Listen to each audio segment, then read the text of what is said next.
I literally don't know why we have any hope in dating or romance or marriage. And just because you got married doesn't mean shit. You could have married a hoe. You could have married somebody who treats you like shit. Like, it seems like me feeling this way just goes against everything. It goes against the culture that I was raised in. It goes against everything that's trying to be role modeled for me. Like, I don't know why we expect people to suddenly not be human anymore when we look at them in a romantic way, or we have some kind of romantic or sexual expectation of them. Like, unless we view ourselves as romantic or relationship material, and we are a relationship, that's our whole identity, I think we have more common sense than to really expect people to forfeit their humanity and how messy and kind of pathetic and desperate and complex it is, so that they can fit into the box of romantic partner. And we're setting ourselves up for failure when I say this. Like, I know some people listen to my channel, but I'm talking to myself, and I guess I'm just talking in like a broad way that maybe someone else can understand. Like, I feel better now that I don't really have hope in romantic shit. Like, it feels kind of cute. It feels kind of funny that after all we know about human nature and about how people really are and about how terrible our backgrounds are and how we are literally most of us are starting below the red when it comes to role models. It's kind of cute. I mean, it's kind of respectable that we would even try. Because the reality of things is so grim. And most people, well, everyone I know has not had much to hope for when it comes to what was role modeled for them. Like, a lot of people either have divorced parents, their parents are abusive, their parents don't like being married anymore. And then the kids are raised with all kinds of, like, I don't want to say issues, because it's literally, they're just human, but all kinds of, like, issues in their personality, and they have inferiority complexes, and they're trying to avenge themselves from an ex from 4th grade, or in my case, I feel unworthy of love unless I'm thin, because my father always mocked me because he used to be a model. So he has terrible low self-esteem, and my mother used to have an eating disorder, and so they met when they were both very thin and young, and then I was born, they all gained weight, their bodies did what they did when you reach middle age, and they hate themselves, so they raised me to hate myself. And I was born 12 pounds, I was born fat, so I have been mocked and ridiculed and starved and shamed and treated like I'm not worthy of existence because of my body for a very long time. Oh my fucking god. And then I get sexualized on top of it because I reached puberty early and I have very large breasts. Anyways, it's just a fucking mess. So for me, dating and relationships is always going to bring up some body image issue, and I am going to have eating disorders when I start dating, and it just turns into a fucking mess for me. And I'm expecting myself to have a perfect relationship. I'm expecting myself to find a respectable partner and expect myself to even feel a bond with him. I'm expecting myself to even feel like the way that I've lived my entire life is validated if I find a partner who treats me right.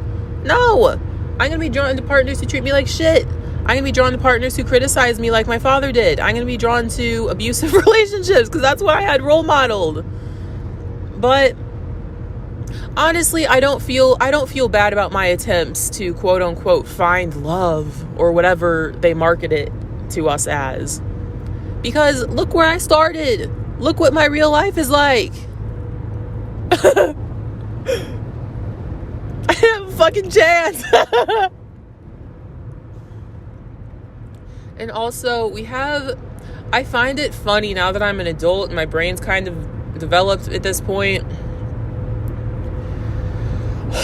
The fucking pressure to find the one. Marriage. A monogamous Christian marriage in the Midwest. A financially stable partner.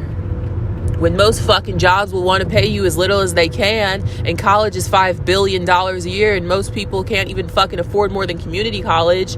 A financially stable man. A man from the Midwest who doesn't drink alcohol. Who had a good role model father. Meanwhile, fucking guns are promoted everywhere, and beating your kids is like a cultural thing. What the fuck what are they actually trying to market to us? Get laser hair removal. You're getting married? Here, go to this. We have coupons for this laser hair removal shop and liposuction, because you're only getting, if you don't look perfect, he's gonna cheat on you.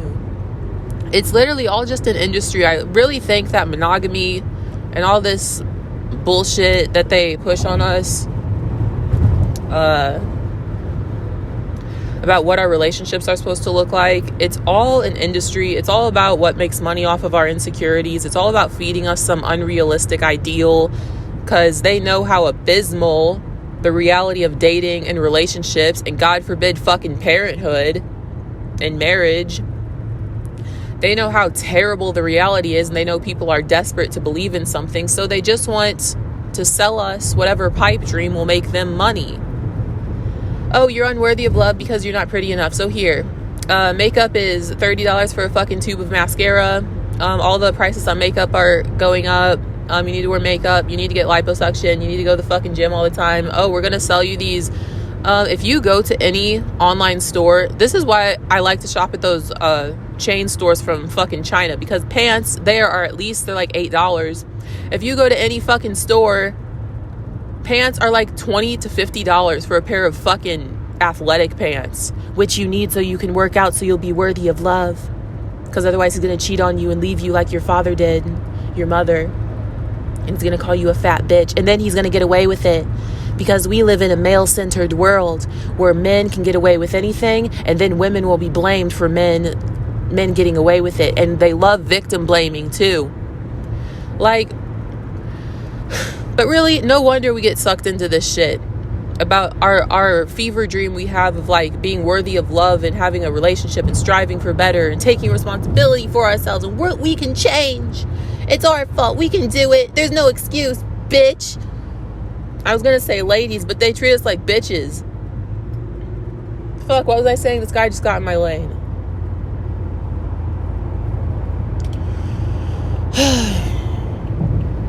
But yeah, I kind of laugh about things because it's literally hopeless. I don't know anyone who ever had a good relationship or anything that like didn't scar them or bring up some wound, and they like literally it's the blind leading the blind. Like, and I think sometimes I can get in my ego a lot of the times. I can have a very big ego, and then when I am in those phases of life where my ego is just all puffed out, I don't want to think of myself as pathetic or naive or like there's no hope. I need to convince myself that I'm incredible and I know what I'm doing and I'm a respectable, dignified woman. But in reality, I literally feel like I'm flailing around when it comes to dating. I feel like I don't know what the fuck I'm doing. I feel like I have to have a lot of compassion for myself and kind of laugh at myself because it's so brutal. And most people or maybe everyone, doesn't even have a chance. Like, there's studies that show we're just naturally attracted to people, well, women are attracted to people who remind us of our fathers, and men are naturally attracted to women who remind them of their mothers. Look at your fucking parents.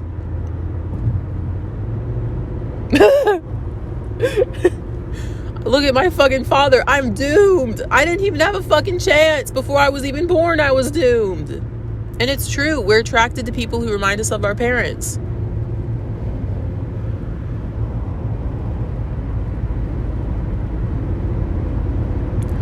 And so when it comes to online dating, I saw a post today on my YouTube feed about some philosophical post about online dating and shit.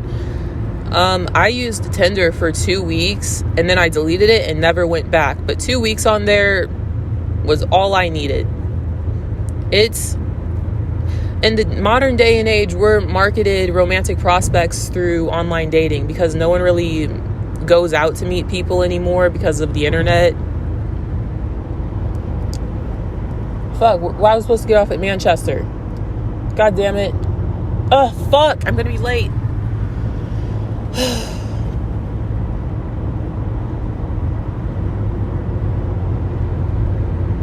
Ugh.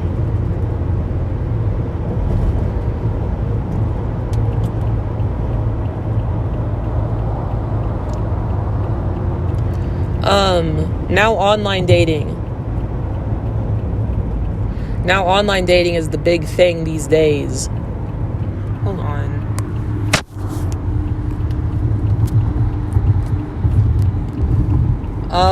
But most people, you literally don't know who you're talking to online, and people curate their online image so much, it's like, load the fucking map.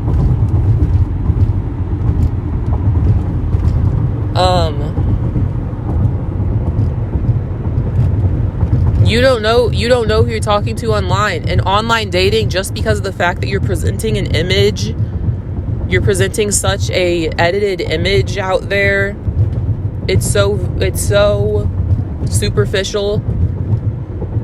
You can justify ghosting someone. It's easier to ghost someone a lot more when you do online dating. It's easy to act like, just come up with any excuse. I hate this fucking bumpy ass road. But literally, we're doomed. And just because cultures around the world push marriage as the end all be all, marriage and kids, doesn't mean you won. You could have married a hoe, and just because you put a ring on her finger doesn't mean shit. She's still a hoe. She's still cheating on you. She still doesn't love you, and she still only wants you for your money. You could have married a piece of shit. You could have married a man who treats you like shit. And just because you think you married him and made him a husband doesn't mean you saved him. It doesn't mean he changed. It just means now he sees you as property because he has a legal contract. And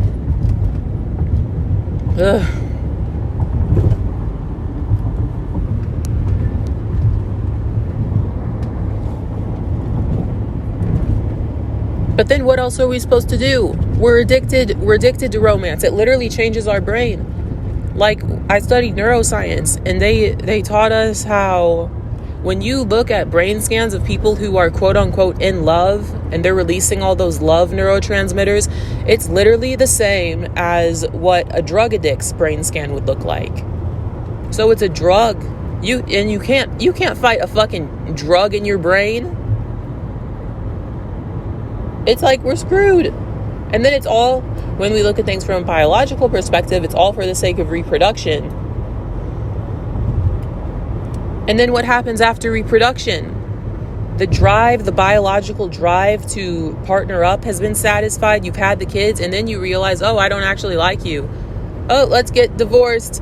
Now that's another whopping giant fucking load of trauma for you to deal with, especially women, because most women, they're near menopause and they feel like, oh fuck, I just gave my life away, I just had all these kids.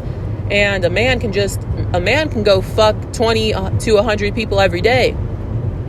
if his dick will work that much. And he doesn't have to carry the child, but women have to carry one man's child for 9 months, and then she has to nurse it and raise it and all kinds of shit. So women are automatically at a disadvantage. Yet we are the most biologically powerful because we have the ability to carry life.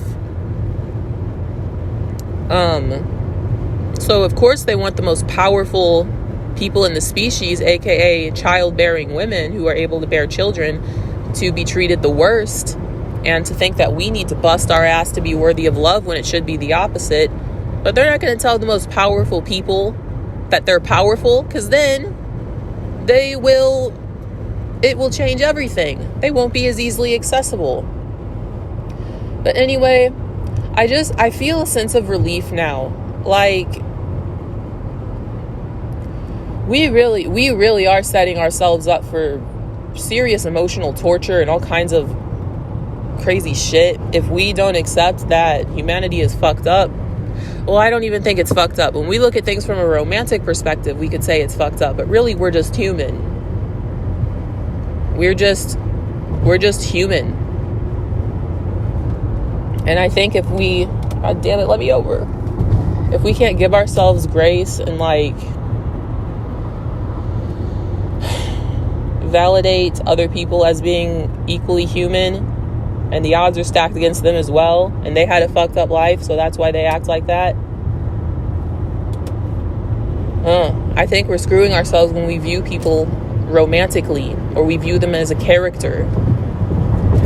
But it all comes full circle that they did studies and shit, and there's like all these psychological theories about shit, and one of them is that when we are heavily traumatized, we cut ourselves off from our own like self, our own vulnerability, and we view ourselves as a character, like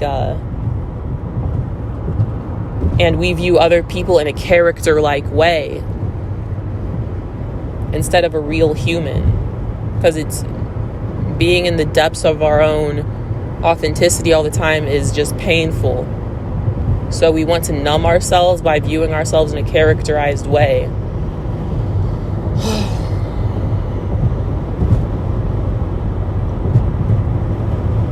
I don't know what to do about it. Like, there is a chance that I grow old by myself and I just have pets.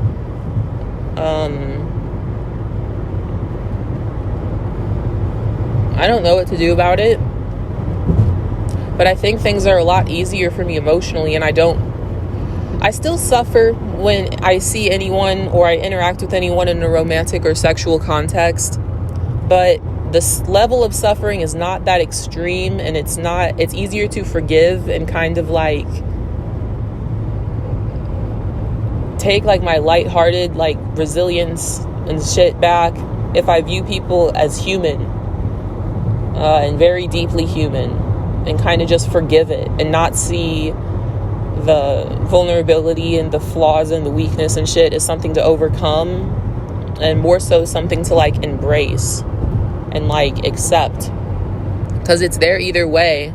Our vulnerability and our humanness is still going to be there, whether we try to cut ourselves off from it and be perfect and find the perfect partner and be a character like we would see in a movie where there's a happy ending and shit. We're still going to be ourselves under the surface, but if we repress it and try to get rid of it, all we're going to do is neglect ourselves and create new trauma and make our lives much harder than they have to be.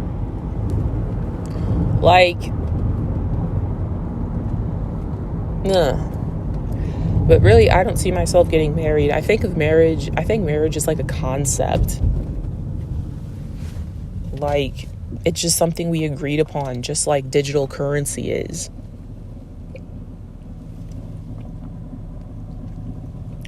Just like a digital dollar, you can't see it. We just agreed that it's real, and that's why we validate it and interact as if it's real and center our lives around digital money, when really it's called fiat currency. It's not real. It has no value unless it is socially agreed upon that it's valuable. But you can't hold it. You can decide to discredit it.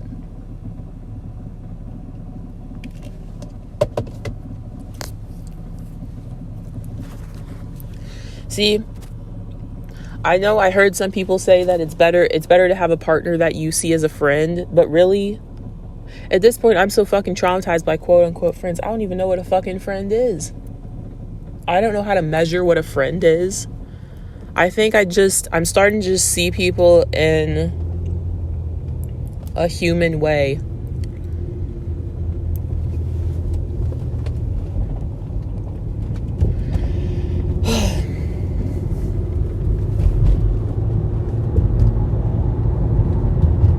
And I work with clients. I work with clients in their homes, doing very humble work, talking to people in very humbling situations, working with people in nursing homes and assisted living places. I've worked with people on hospice, and I see all the time, and people open up to me and tell me their life story and their past and all their shit from their life all the time, and I see it. We're hanging on by a thread. One day our health is going to give out. Most of our relationships are going to fail. A lot of us will have big financial downturns and lose all our money and have to rely on the government and all these things that we don't want to acknowledge happen to people. But I kind of do. I work with people who have been pushed away by society. The kinds of people who people don't want to deal with anymore because they're old and disabled and frail and they need all kinds of help. And they're not even their own kids want to deal with them because they see them as pathetic or they see them as a burden. And that's why I get paid to do it. But I see this stuff all the time. And really, I think my work that I do would be heartbreaking. It would be gut-wrenching, and I would not want to deal with it if I still had my illusions about what being human really is.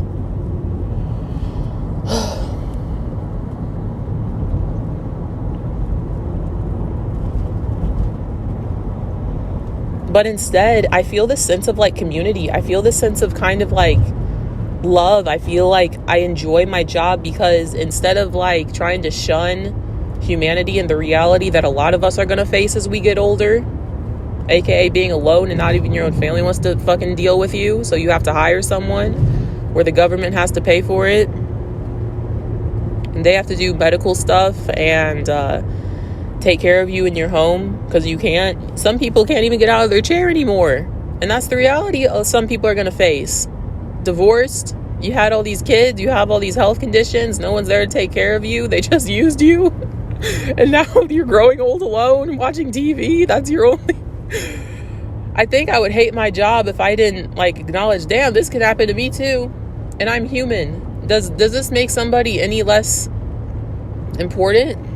Does this mean they're a failure because they had a regular human experience with all these setbacks and all these harsh knocks and shit? I kind of like my job because I feel a sense of community. I feel like, wow, this is real. And it feels relieving. Like, after all this shit these people go through, I can still look at them as a human, and I can still kind of see myself in them. There's a sense of kind of like camaraderie and stuff. But literally, we're all fools. It's the blind leading the blind. If this fucking cop starts following me, don't you fucking follow me. Get the fuck away from me.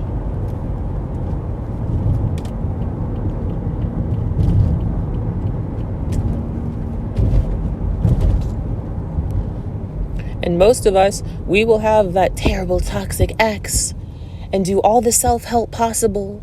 And if they come back, if they don't just decide we ain't shit, don't fucking follow me.